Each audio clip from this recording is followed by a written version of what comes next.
Малечкото семе. Есен е. Дува силен ветер.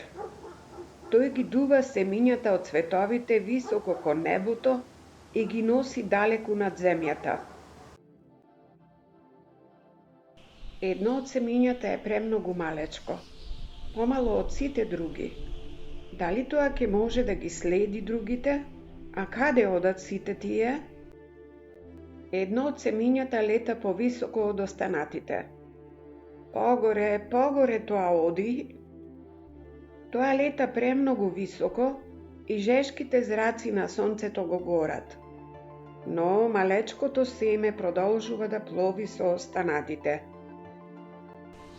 Едно друго семе слетува на висока и студена карпеста планина. Мразот никогаш не се топи тука, а семето не може да расте. Другите семиња продолжуваат да летаат, но малечкото семе не оди толку брзо како и останатите. Сега тие летаат над океанот.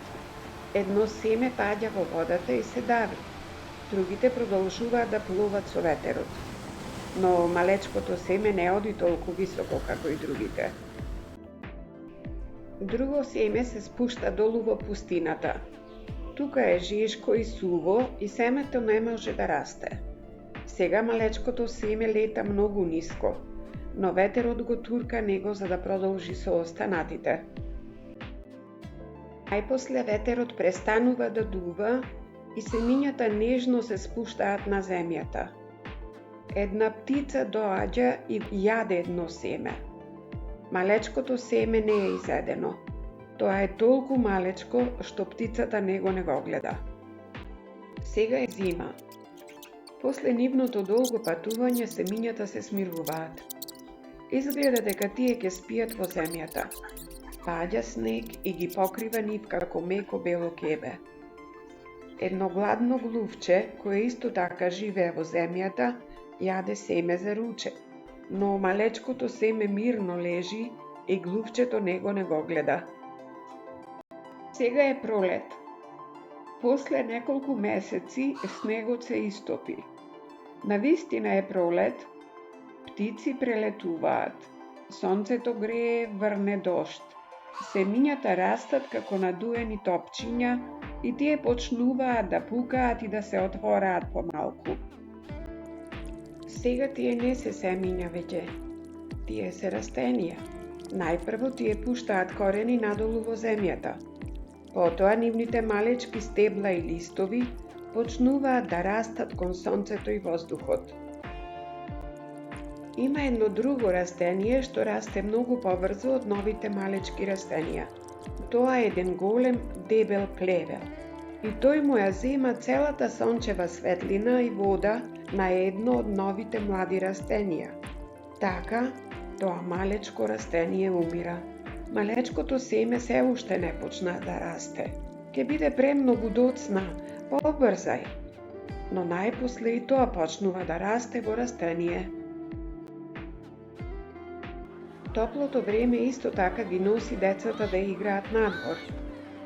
Тие исто така го чекаат сонцето и пролетта. Едно дете не ги гледа растенијата, бидејќи трча наоколу и...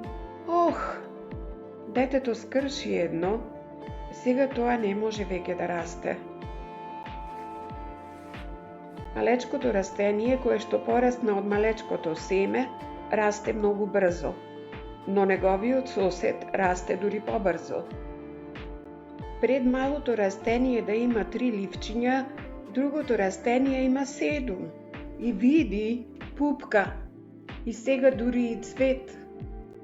Но што се случува? Најпрво има чекори, потоа сенка се навалува над нив. Потоа една рака се спушта надолу и го крши цветот. Едно дете го кине цвеќето за да ја го даде на неговата другарка. Лето е. Сега малечкото растение од малечкото семе е сосема само. Тоа расте и расте, тоа не престанува. Сонцето го грее и дождот го водени. Тоа има многу листови. Тоа расте повисоко и повисоко. Тоа е повисоко од луѓето. Тоа е повисоко од дрвета. Тоа е повисоко од куќите. И сега на него расте цвет. Луѓето доаѓаат од далеку и од блиску да го гледаат ова цвеќе. Тоа е највисокиот цвет кој што тие некогаш го имаат видено. Тоа е џиновско цвеќе. Цело лето птици, пчели и пеперутки доаѓаат и го посетуваат. Тие никогаш не виделе толку убаво и големо цвеќе. Сега е есен повторно. Деновите стануваат покуси, ноќите стануваат постудени, а ветерот носи жолти и црвени листови покрај цвеќето. Некои ливчиња отпаѓаат од џиновското цвеќе и тие пловат со светлите листови во воздухот и долу на земјата.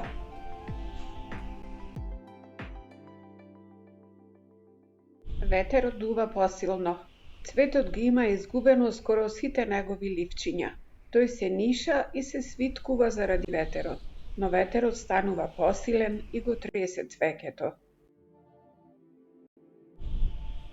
Уште еднаш ветерот го стресува цвеќето, а овој пат лушпата од семето на цвеќето се отвора. Надвор излегуваат многу малечки семиња кои брзо пловат далеку на ветерот.